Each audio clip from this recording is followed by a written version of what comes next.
Assalamualaikum warahmatullahi wabarakatuh. Halo, saya Siti Hanan Latifah dari kelompok Avatar yang beranggotakan Vicky Alpian, Zaki Nurajid, dan Winda Rahayu. Teman-teman, tahu gak sih salah satu jurusan di SMK yang banyak diminati oleh siswa? Yap, benar sekali, jurusan multimedia. Jurusan multimedia atau kompetensi keahlian multimedia atau sering juga disebut MM adalah salah satu dari banyaknya jurusan di SMK. Jurusan multimedia ini suatu jurusan di bidang komputer yang mempelajari tentang penggunaan komputer guna untuk menyajikan data teks, suara, gambar, animasi, dan video yang dibuat semenarik mungkin dengan tools-tools yang sudah tersedia seperti Adobe Photoshop, CorelDRAW, Adobe After Effects, Freehand, dan lain-lain. Yang dipelajari di jurusan ini diantaranya desain grafis percetakan, desain media interaktif, teknik pengolahan audio dan video, animasi 2 dimensi dan 3 dimensi, produk kreatif, dan kewirausahaan. Nah, di tahun ajaran yang sekarang ini, jurusan multimedia diubah menjadi beberapa bidang yang lebih dikhususkan, seperti desain komunikasi visual dan broadcasting perfilman. Nah, apa sih bedanya?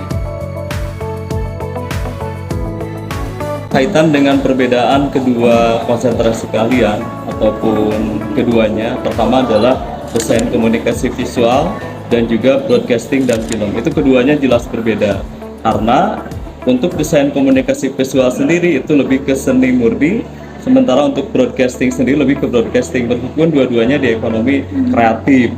Untuk DKP sendiri secara konten pembahasan itu lebih menitik beratkan pada visualisasi berbasis statis. Sementara untuk yang broadcasting dan film itu sudah jelas lebih ke broadcastnya dan juga produksi filmnya. Kalau di multimedia yang 5 komponen itu, kalau misalkan untuk yang DKP lebih ke image-nya, untuk yang broadcasting lebih ke audio videonya. Meskipun salah satunya di antara keduanya ada, tapi dominannya itu berbeda di antara keduanya.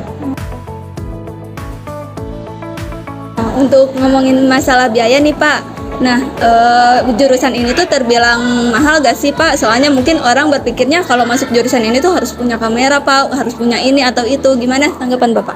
Oke, kaitan dengan pembiayaan, memang sebetulnya untuk jurusan DKP dan broadcast itu ditempatkan di pembiayaan kategori tinggi karena termasuk salah satu rumpun, kalau dulu istilahnya teknik, dan ini memerlukan peralatan juga yang cukup mumpuni, berbeda dibandingkan dengan jurusan lain seperti halnya yang berbasis bisnis manajemen.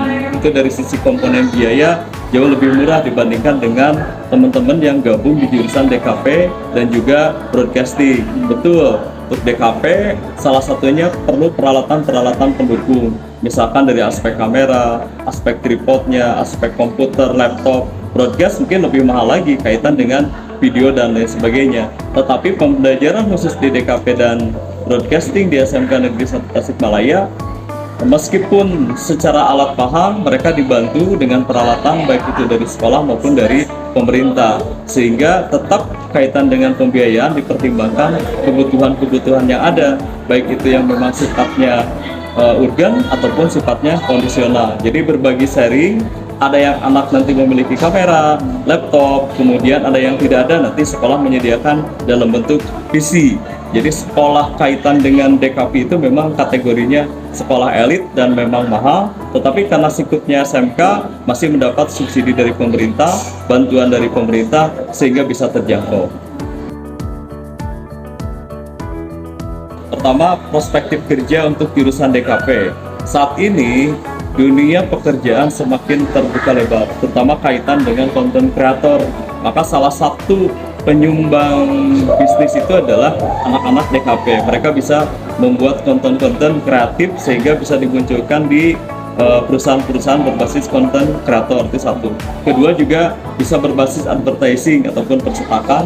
Yang ketiga bisa berbasis digital marketing, juga bisa masuk di anak-anak DKP. Khusus untuk broadcastnya sendiri, selain mereka bisa perspektif dalam bidang perfilman ataupun broadcastingnya, juga bisa bergerak dalam bidang lain. Contoh misalkan ketika sedang rame dunia periklanan, dalam artian dunia periklanan berbasis audio video, maka salah satu prospek lulusan itu bisa ditempatkan di sana. Jadi teman-teman yang nanti lulus di jurusan broadcast bisa bekerja di radio, di televisi, di konten kreator, seperti hanya jadi YouTuber dan lain-lain, termasuk juga jadi istilahnya influencer kan, masuk ke dalam untuk kaitan dengan broadcasting dan film.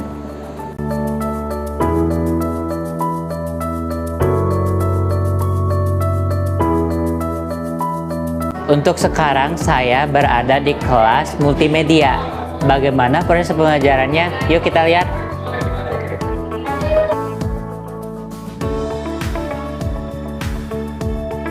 Oke, kita akan tanya nih salah satu siswa dari kelas multimedia. Baik, selamat pagi Kak. Pagi, Boleh perkenalan dulu sebentar nggak Kak? boleh. Aku Citra dari 12 Multimedia 3. Oke, Kak Citra, Kakak sekarang sedang belajar materi tentang apa ya Kak? Materi tentang motion graphic. Motion graphic. Ya.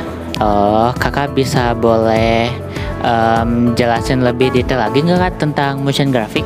Motion graphic itu urutan gambar yang disatuin jadi seolah-olah bergerak.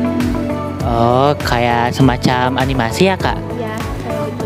Oke, Kakak terima kasih atas waktunya. Selamat pagi.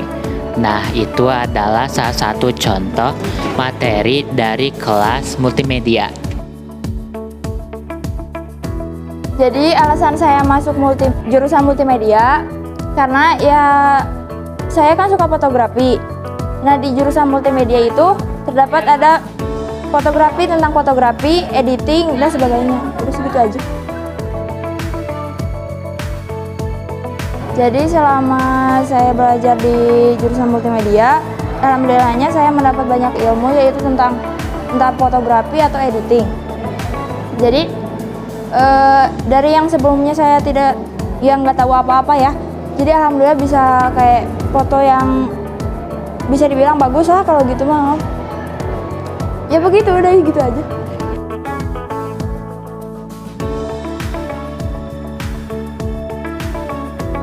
Jadi bagi kalian yang minat fotografi, videografi, animasi, dan desain, kalian cocok nih buat masuk ke jurusan Desain Komunikasi Visual dan Broadcasting Perfilman yang ada di SMK Negeri 1 Tasikmalaya.